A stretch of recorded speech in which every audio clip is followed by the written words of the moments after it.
Neat ಪ್ರಶ್ನೆ ಪತ್ರಿಕೆ ಸೋರಿಕೆ, ಪರೀಕ್ಷಾ ಅಕ್ರಮಗಳು ಮತ್ತು ಶಿಕ್ಷಣ ವ್ಯವಸ್ಥೆಯ ವಿಶ್ವಾಸಾರ್ಹತೆಯ ಬಗ್ಗೆ ದೇಶದಾದ್ಯಂತ ವಿದ್ಯಾರ್ಥಿಗಳ ಅಸಮಾಧಾನ ಹೆಚ್ಚುತ್ತಾ ಇರುವಂತಹ ಸಂದರ್ಭದಲ್ಲಿ ಕೇಂದ್ರ ಶಿಕ್ಷಣ ಸಚಿವರಾಗಿದ್ದಂತಹ ಧರ್ಮೇಂದ್ರ ಪ್ರಧಾನ್ ಅವರ ರಾಜೀನಾಮೆ ನೀಡಬೇಕು ಅಂತ ಆಗ್ರಹಿಸಿ ವಿದ್ಯಾರ್ಥಿಗಳು ನಡೆಸಿದಂತಹ ಪ್ರತಿಭಟನೆಯ ಮೇಲೆ ಪೊಲೀಸರು ಬಲಪ್ರಯೋಗವನ್ನ ನಡೆಸಿದ್ದಾರೆ.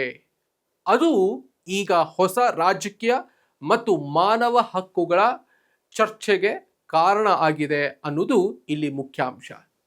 ಈ ಘಟನೆಯನ್ನ ಕಾಂಗ್ರೆಸ್ ನಾಯಕಿ ಪ್ರಿಯಾಂಕಾ ಗಾಂಧಿ ವಾದ್ರಾ ತೀವ್ರವಾಗಿ ಖಂಡಿಸಿದ್ದಾರೆ. ಪ್ರತಿಭಟನಾ ನಿರತ ವಿದ್ಯಾರ್ಥಿಗಳ ಮೇಲೆ ಪೆಲೆಟ್ ಗನ್ ಮತ್ತು AK-47 ನಂತಹ ಮಾರಕಾಸ್ತ್ರಗಳನ್ನ ಬಳಸಲಾಗಿದೆ, ಬಲಪ್ರಯೋಗ ಮಾಡಲಾಗಿದೆ ಅಂತ ಅವರು ಆರೋಪಿಸಿದ್ದಾರೆ. ಕಾಂಗ್ರೆಸ್ ನಾಯಕರಾಗಿರುವಂತಹ ರಾಹುಲ್ ಗಾಂಧಿ ಅವರು ಮಾಧ್ಯಮಗಳ ಮುಂದೆ ವಿದ್ಯಾರ್ಥಿಗಳ ಮೇಲೆ ಪೆಲೆಟ್ ಗನ್ ಪ್ರಯೋಗಿಸಲಾಗಿದೆ ಅಂತ ಸಾಕ್ಷ್ಯಗಳೊಂದಿಗೆ ಆರೋಪಿಸಿದ್ದಾರೆ.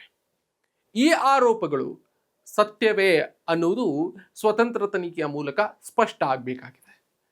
ಆದರೆ ಈ ಬೆಳವಣಿಗೆ ಹಲವು ಗಂಭೀರ ಪ್ರಶ್ನೆಗಳನ್ನ ಎತ್ತುತ್ತದೆ ಅನ್ನುವುದು ಇಲ್ಲಿ ಮುಖ್ಯಾಂಶ. ಮಾತನಾಡ್ತಾ ಹೋಗೋಣ. ನಮಸ್ಕಾರ, ಸುಮನ್ ಟಿವಿ ಕನ್ನಡಕ್ಕೆ ಸ್ವಾಗತ. ನಾನು ಶ್ರೀರಾಜ್ ವಕ್ವಾಡಿ.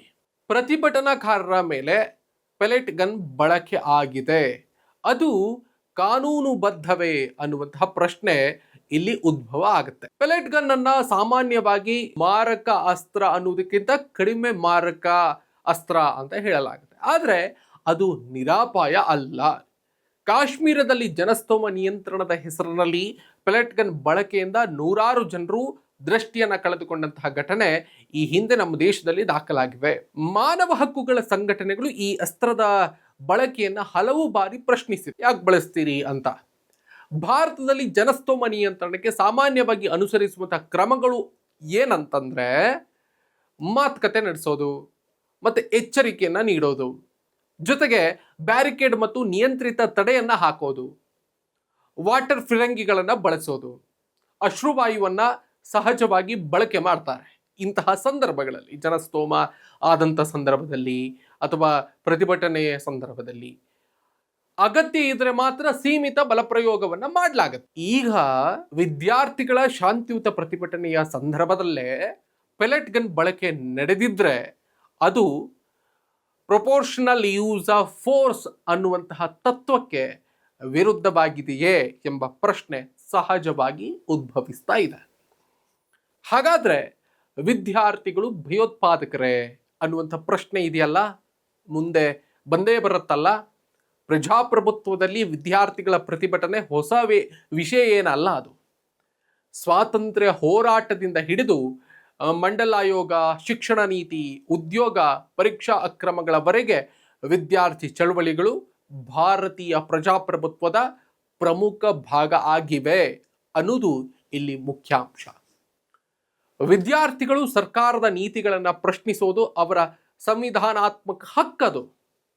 ಅವರು ಶಸ್ತ್ರಸಜ್ಜಿತ ಹಿಂಸಾಚಾರ ನಡೆಸದಿದ್ರೆ ಅಥವಾ ಸಾರ್ವಜನಿಕ ಸುರಕ್ಷತೆಗೆ ತೀವ್ರ ಅಪಾಯ ಉಂಟು ಮಾಡದಿದ್ರೆ ಅವರನ್ನ ಭಯೋತ್ಪಾದಕರಂತೆ ಪರಿಗಣಿಸುವುದು ಅಥವಾ ಬಿಂಬಿಸುವುದು ಸರಿಯಲ್ಲ.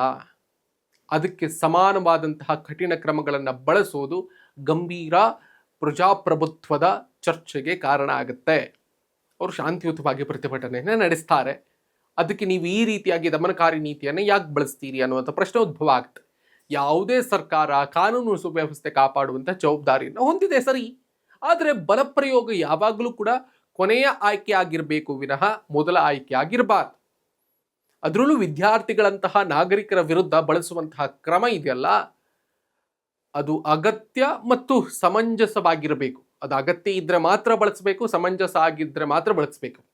ಯಾವುದೇ ಶಾಂತಿಯುತ ಪ್ರತಿಭಟನೆಯನ್ನು ಹತ್ತಿಕ್ಕುವುದಕ್ಕೆ ಅತಿಯಾದಂತಹ ಬಲಪ್ರಯೋಗ ಬಳಸಲಾಗಿದೆ ಎಂಬುದು ಸಾಬೀತಾದರೆ ಅದು ಪ್ರಜಾಪ್ರಭುತ್ವದ ಮೌಲ್ಯಗಳ ಕುರಿತಾದಂತಹ ಗಂಭೀರ ಪ್ರಶ್ನೆಗಳನ್ನು ಎತ್ತುತ್ತದೆ. ಮತ್ತೊಂದೆಡೆ ಪ್ರತಿಭಟನೆ ಹಿಂಸಾತ್ಮಕವಾಗಿತ್ತು ಅಂತ ಸರ್ಕಾರ ಹೇಳ್ತಾ ಇದ್ರೆ ಅದರ ಬಗ್ಗೆ ಪಾರದರ್ಶಕ ತನಿಖೆ, ದೃಶ್ಯ ಸಾಕ್ಷ್ಯಗಳು ಮತ್ತು ಅಧಿಕೃತ ವಿವರಗಳು ಸಾರ್ವಜನಿಕರಿಗೆ ತಲುಪಬೇಕಾಗತ್ತೆ. ಲಭ್ಯವಾಗುವುದಿದೆಯಲ್ಲ, ಅದು ಆ ಎಲ್ಲ ದಾಖಲೆಗಳು ಸಾರ್ವಜನಿಕರಿಗೆ ಲಭ್ಯ ಆಗುವುದು ಅಗತ್ಯವಾಗುತ್ತೆ. ನೀಟ್ ಪ್ರಶ್ನೆ ಪತ್ರಿಕೆ ಸೋರಿಕೆ ಸೇರಿದ ಹಾಗೆ ಹಲವು ವಿವಾದಗಳು ವಿದ್ಯಾರ್ಥಿಗಳಲ್ಲಿ ಶಿಕ್ಷಣ ವ್ಯವಸ್ಥೆಯ ಮೇಲಿನ ನಂಬಿಕೆಯನ್ನು ಕುಗ್ಗಿಸಿವೆ ಅನ್ನೋದು ಈ ಪ್ರತಿಭಟನೆ ಹೇಳುತ್ತೆ. ಲಕ್ಷಾಂತರ ವಿದ್ಯಾರ್ಥಿಗಳ ಭವಿಷ್ಯಕ್ಕೆ ಸಂಬಂಧಿಸಿದಂತಹ ಪ್ರಶ್ನೆಗಳಿಗೆ ಉತ್ತರ ನೀಡುವುದು ಸರ್ಕಾರದ ಮೊದಲ ಆದ್ಯತೆ ಆಗಿರಬೇಕು.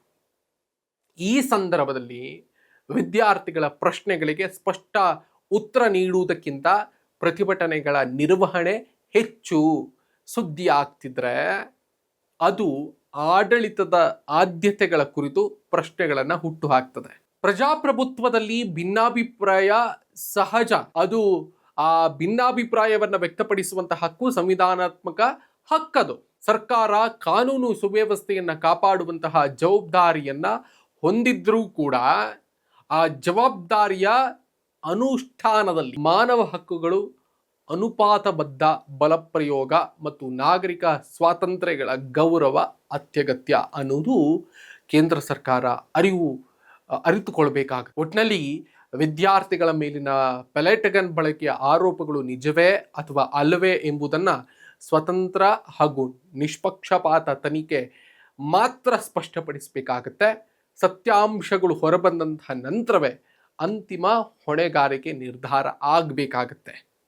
ಆದರೆ ಒಂದು ವಿಷಯ ಸ್ಪಷ್ಟ, ಶಿಕ್ಷಣ ವ್ಯವಸ್ಥೆಯ ಮೇಲಿನ ನಂಬಿಕೆಯನ್ನು ಮರುಸ್ಥಾಪಿಸೋದಿದೆಯಲ್ಲ ಮತ್ತು ವಿದ್ಯಾರ್ಥಿಗಳ ಧ್ವನಿಯನ್ನು ಪ್ರಜಾಪ್ರಭುತ್ವದ ಚೌಕಟ್ಟಿನ ಒಳಗೆ ಆಲಿಸುವುದು ಯಾವುದೇ ಪ್ರಜಾಪ್ರಭುತ್ವ ಸರ್ಕಾರದ ಪ್ರಮುಖ ಕರ್ತವ್ಯ ಆಗಿದೆ ಅನ್ನೋದರಲ್ಲಿ ಯಾವುದೇ ಅನುಮಾನ ಇಲ್ಲ. ವೀಕ್ಷಕರೇ, ನಿಮಗೆ ಈ ಬಗ್ಗೆ ಏನು ಅನಿಸ್ತದೆ ಕಮೆಂಟ್ ಮಾಡಿ ತಿಳಿಸಿ. ಥ್ಯಾಂಕ್ ಯು ಸೋ ಮಚ್ ಈವರೆಗೆ ಈ ಒಂದು ಸ್ಪೆಷಲ್ ಎಕ್ಸ್ಪ್ಲೇನರ್ನ ನೋಡಿರೋದಕ್ಕೆ ಮತ್ತು ಕೇಳಿರೋದಕ್ಕೆ. ನಾನು ನಿಮ್ಮಲ್ಲಿ ಒಂದು ರಿಕ್ವೆಸ್ಟ್ ಮಾಡ್ಕೊಳ್ತೀನಿ, ನೀವಿನ್ನೂ ಕೂಡ ಸುಮನ್ ಟಿವಿ ಕನ್ನಡದ ಸಬ್ಸ್ಕ್ರೈಬರ್ ಅಲ್ಲದೇ ಇದ್ದರೆ ಈ ಕೂಡಲೇ ಸಬ್ಸ್ಕ್ರೈಬ್ ಮಾಡ್ಕೊಳ್ಳಿ. ಆ ಮುಖೇನವಾಗಿ ನಮ್ಮ ಎಲ್ಲ ಕಂಟೆಂಟುಗಳು ನಿಮ್ಮನ್ನು ಶೀಘ್ರದಲ್ಲೇ ತಲುಪುತ್ತೆ. Thank you so much.